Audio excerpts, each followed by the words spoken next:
Getting ready to do something too. I'm running for president. Our founders never intended us to have a professional political class. I'm Ben Carson, and I'm a candidate for president of the United States.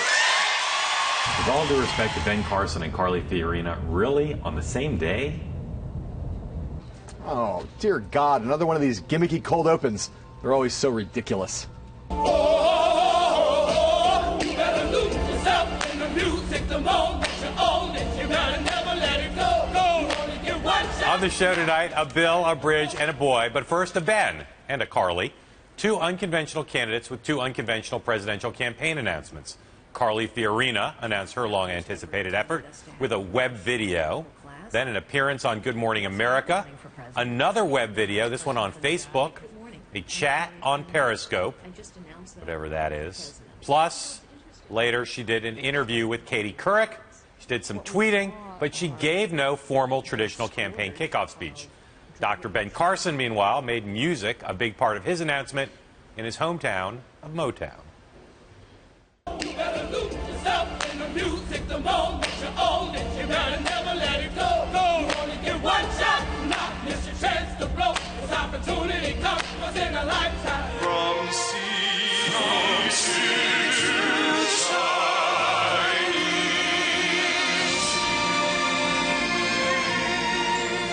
This is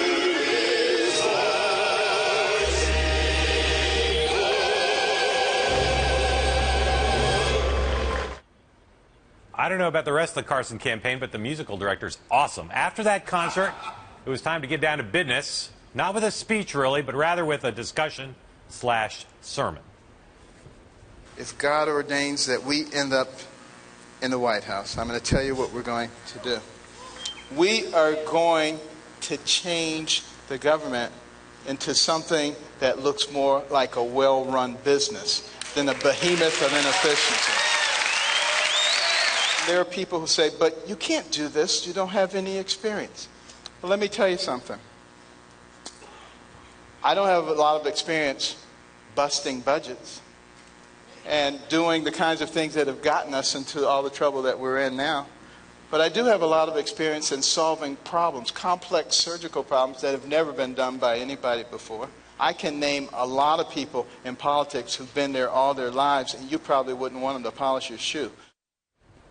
John, we'll talk a lot about Ben Carson on the show tonight, but what are your initial major takeaways about Ben Carson, presidential candidate day one? It's not a traditional announcement. Yeah. It was not a speech. He's not an insider. He is not a politician. And he is not concerned about the fact that he does not have most of the normal kinds of experience that you have if you want to be president of the United States. This is the style he does best in, and I thought he was great today. He showed his inner peace. He showed his inner strength. He was soft-spoken, but he moved the crowd.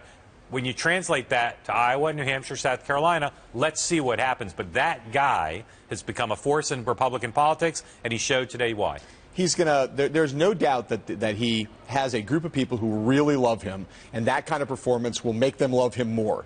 The question is whether that's going to translate to the larger stage. Yeah. On a debate stage, on a stump, trying to give traditional stump speeches, trying to move people who've never heard of him before and have no allegiance to him to start with. I wonder if he's going to try to give a traditional speech or he'll just do that. You know, what he didn't do today was send a message to the wider Republican world, I'm a first-tier candidate. Right. And if you look at all the other announcements that came before today, all three of the senators who announced before today, to some extent did that. They sent a bigger message. This sends a very strong message, but I don't think a bigger one.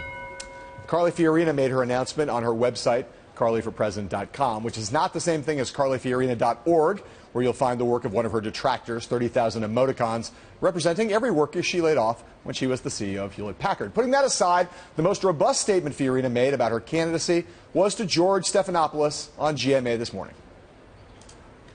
Yes, I am running for president. I think I'm the best person for the job because I understand how the economy actually works. I understand the world, who's in it, how the world works. I understand bureaucracies, and that's what our federal government has become, a giant, bloated, unaccountable, corrupt bureaucracy. I understand technology, which is a tool both to reimagine government and to re-engage citizens in the process of government. And I understand executive decision-making, which is making a tough call in a tough time with high stakes, for which you're prepared to be held accountable. I don't think you read about that. You learn it by doing it. Mark, instead of a single-serving feast to dig into, Carly gave us a kind of a buffet that rolled out over the course of the day. What were your, as you look back on the whole day that comprised her mostly social media announcement, what are your big takeaways from that? In terms of skill, she's the MIC. She's the most improved candidate of this cycle so far. But she's all tell and no show. She's not specific on anything. She did a press conference call this morning. I said, what are your 2 or 3 original ideas in the economy? Nothing. Amazing to me, a woman this smart, with this much background, traveling the world, knowledge of the economy. She could have come into this campaign with 2 or 3 specific ideas on the economy. Nothing. Yeah. But her performance skills are excellent, and she is in the mix, being treated seriously as she was today. Well, I got to say, that just to strengthen your point, the economy has got to be her calling card. And she basically, her argument is, to run America, Inc., you need an actual capitalist who knows the real economy in the White House. She never, up to this day and previously, she never really said what that means. Again, she has time to do that, but it was a little, it leaves you wanting a little bit more from her. She trashed Hillary Clinton and some other, we're going to talk about her more. She trashed Hillary Clinton in some of her later things today. That seems to be her main calling card. That's one thing she's doing. She positioning herself as Hillary Clinton's most relentless and vocal critic. That got her early attention. I think she'd be wise to maybe broaden her portfolio a little bit. All right. Today, the Breakfast Chat Show on NBC was a great reminder today that if Hillary Clinton is elected president, we can look forward to 4 more years of this. We're going to come as close as we can during her presidential campaign to following the rules we followed when she became Secretary of State. Do you understand, though, that the perception itself is a problem? No. You don't? No. Look, I don't want to get into the weeds here. I'm not responsible for anybody else's perception. I asked Hillary about this, and she said, you know, no one's ever tried to influence me by helping you. No one has even suggested they have a shred of evidence to that effect. Will you continue to give speeches? Oh, yeah. I got to pay our bills. bills, telephone bills, automobiles, all from the mouth of Bill. He also said in that interview with Cynthia McFadden that the Clinton Foundation has never done anything, quote, knowingly inappropriate, and that he's, quote, not in politics. John, what is behind Bill Clinton's Today Show performance from, of all places, Tanzania? Mark, I have to tell you, I just cannot help myself. I cannot help myself. I mean, I got to say, look, he can't help himself. And he goes on this Africa tour. You remember back in 2008, he gave a controversial interview in Africa on his tour in the summer of 2008 where he trashed Barack Obama right before Barack Obama was going to be the Democratic nominee. He seems to let loose when he is on that continent. And just all of these things, you think that it's Hillary Clinton who's tone deaf when she says we were dead broke when we came out of the White House. This is the same thing. It's like what? I mean, up in Chappaqua, the gas bills, the electric bills, the automobile. It's just I got to give a $500,000 speech. This is ridiculous. This is going to revive the group of conspiracy theorists who say Bill Clinton doesn't want his wife to be elected president, and he's going to subtly sabotage. To me, what it says is knowingly inappropriate. He's tired and distracted, and as he said in 2008, he's rusty. Yes. And he thinks he can go out with Cynthia McFadden, who he's known for years, who he's very comfortable with, and say whatever he wants. But that interview, I don't believe, advanced Hillary Clinton's chances of being president. And he's still the best in the game.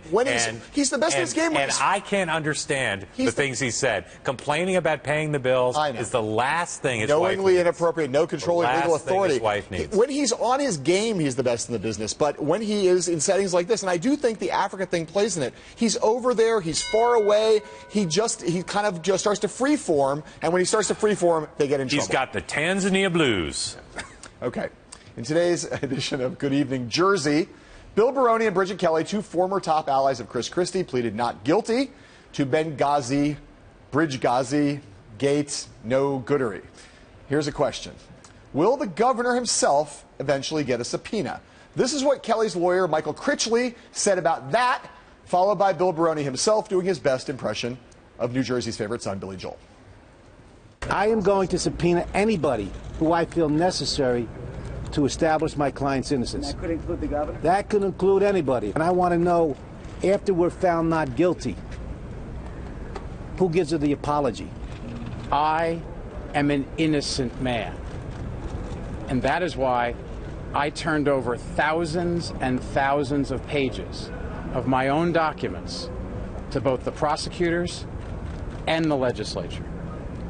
And that is why I will testify on my own behalf as soon as the trial begins. Whoa. Yes, yes, yes. Whoa. Billy Joel is from Long Island and not New Jersey. Yes, I screwed that up. The lawyer looks a lot like Ed Koch, a young Ed Koch. But the question I have for you, Mark, is what are your big remaining unanswered questions about Bridgegate? How could the two indicted folks who we saw there, Baroni and Kelly, how could what they be saying be true, what the prosecutor said on Friday about not expecting any more indictments be true, and what the plea deal that Wildstein made? Yes. It can't all be true. It remains my strong belief that in the end, the circle of conspirators, as the plea deal suggests, was wider than those three. And when we see how it went wider, we'll know a lot more about what happened. My question is whether we are correctly reading the body language of Bridget Kelly when she did the interview that we've now seen, everyone's now seen, and Baroni here. The body language of these guys are guys who are ready to flip. Who are ready to, perfectly willing to tell their whole story and say whatever they have to say. They don't care who they take down in the process. And if that's the case, our view on Friday, which was that temporarily this was better for Chris Christie, will be rendered null and void. The other big unknown question is, beyond Bridgegate, what else is the prosecutor looking at, particularly Mr. Sampson, who we've discussed? What else is he going for that could have implications for Governor Christie's political future? Yeah, this story is getting worse and worse for Chris Christie. All right, coming up, what BC, that's Ben Carson, said about being PC. That's politically correct. And what Carly Fiorina said to Catherine Couric about being a woman running for president. We'll be right back.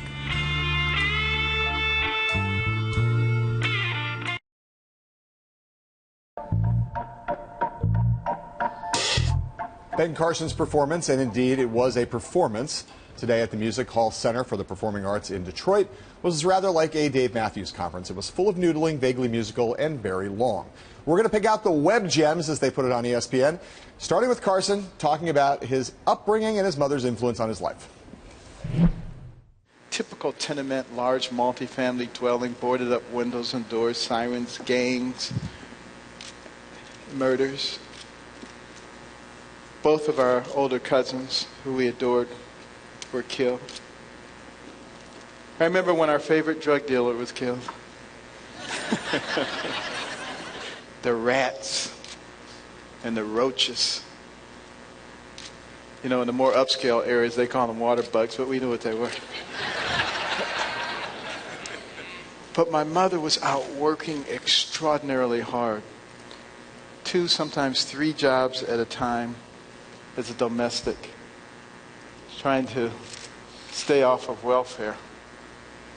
And the reason for that was she noticed that most of the people she saw go on welfare never came off of it. And she didn't want to be dependent. She wanted us also to be independent. And she decided she would work as long and as hard as necessary, leaving at 5 in the morning, getting back after midnight, day after day after day, doing what other people didn't want to do to try to maintain her independence. So, Mark, this is this element of this touches on Carson's biography. It's an incredible story, his life story. It's part of the reason why, unbeknownst to many, many people in America, this guy was a hero among a lot of African Americans for decades now. Has been a heroic figure.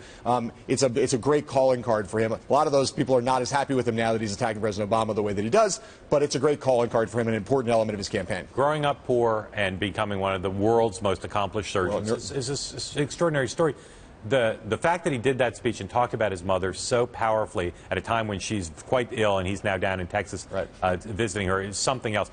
He's got a lot of flaws as a candidate, and we could run through him in terms of fundraising, message, standing up to tough questioning, which we've seen on this program. But his inner strength and his ability to convey to audiences a dignity and a certainty of principle and a faith we're almost unmatched in this field. And for a lot of Republicans, a lot of conservatives, that's powerful. Yeah, and look, I mean, there's a reason why this guy was a heroic figure. You know, the questions being asked about him now among a lot of African Americans, whether he's somehow lost his bearing when he accuses Barack Obama of being a psychopath or saying that the Affordable Care Act is akin to slavery, those raise, questions about message, as you pointed out. But, God, the core of this thing, this biographical message, is super powerful, and he's very well connected to it and presents it very well. Yep. All right, our second long clip, Carson laying out his stance on social safety nets. There are many people who are critical of me because they say Carson wants to get rid of all the safety nets and welfare programs, even though he must have benefited from them. This is a blatant lie. I have no desire to get rid of safety nets for people who need them.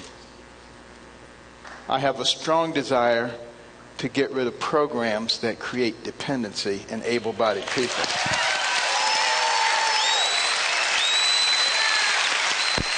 And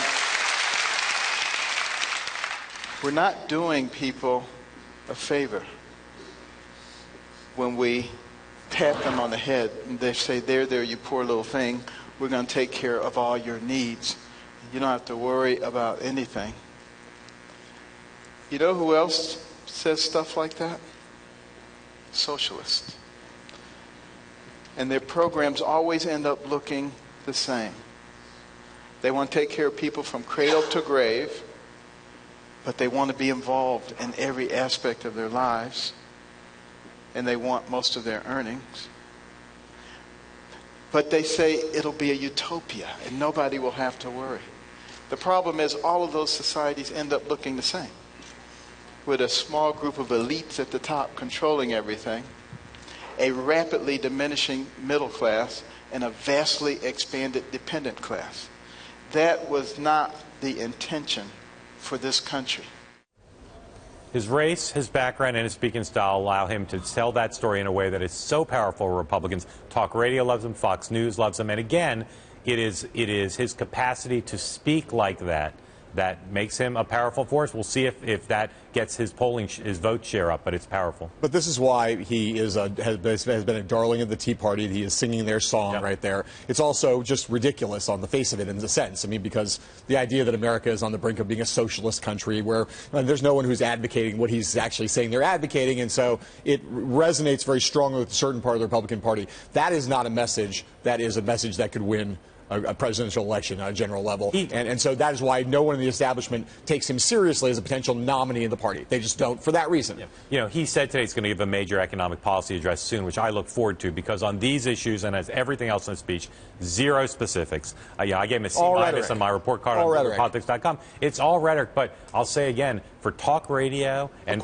for conservative audiences, it's powerful. And it's why he's got decent poll numbers compared to someone like Carly Fiorina, who we'll talk about in a minute. Okay, web gem number 3, Ben Carson on being politically incorrect. We've allowed the purveyors of division to become rampant in our society and to create friction and fear in our society. People are afraid to stand up for what they believe in because they don't want to be called a name. They don't want an IRS audit. You know, they don't want their jobs messed with or their families messed with. But isn't it time for us to think about the people who came before us and what they were willing to do so that we could be free? I'll tell you something.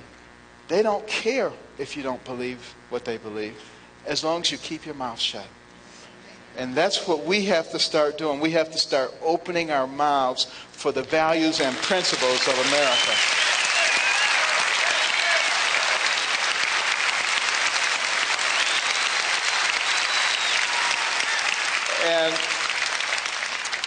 And I got to tell you something. I'm not politically correct. And I'm probably never,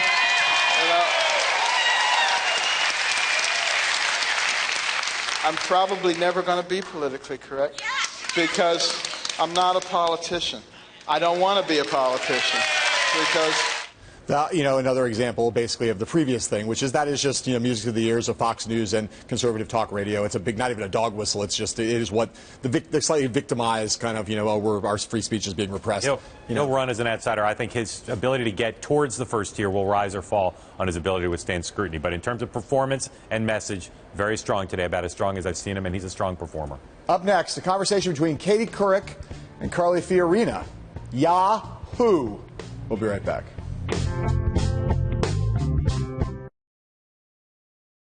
Part 4 of the 5-part unorthodox presidential campaign rollout today from Carly Fiorina was an interview with Catherine Couric on Yahoo.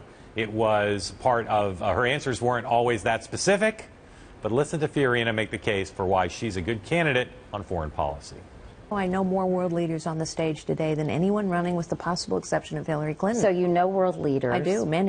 But Would you say you do? Well, can you then? Why don't you explain your foreign policy experience? I've done business with these people. I haven't had photo ops. I've done business with them. I've also chaired the advisory board at the Central Intelligence Agency. I've advised 2 secretaries of defense, a secretary of state, a secretary of NSA, a secretary of Homeland Security. I've sat as close as you and I are now to Vladimir Putin, to Bibi Netanyahu, to the Chinese leadership, to the King of Jordan. All these people are people that I have literally had conversations with about substantive issues, business, charity, what they hope for their country. So I actually think I have quite a bit of experience.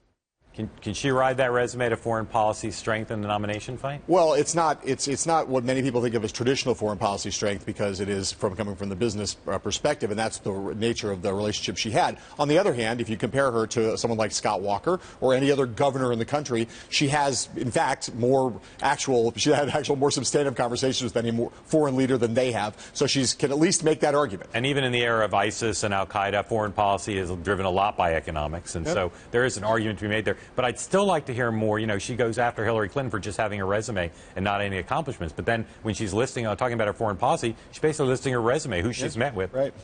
All right. For the most part, the Yahoo interview was very cordial. But listen to this exchange.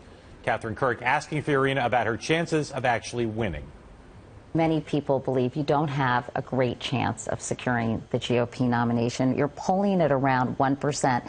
So are you hoping that you may be, in fact, tapped as a vice presidential candidate? Oh, Katie, would you ask a male candidate that question? Yes, I would ask. Well, I think a male candidate who is polling 1%, I would ask that question. Well, look, I started out as a secretary in a 9-person real estate firm. I've been underestimated my whole life, and it doesn't trouble me that a bunch of polls or a bunch of pundits are underestimating me now.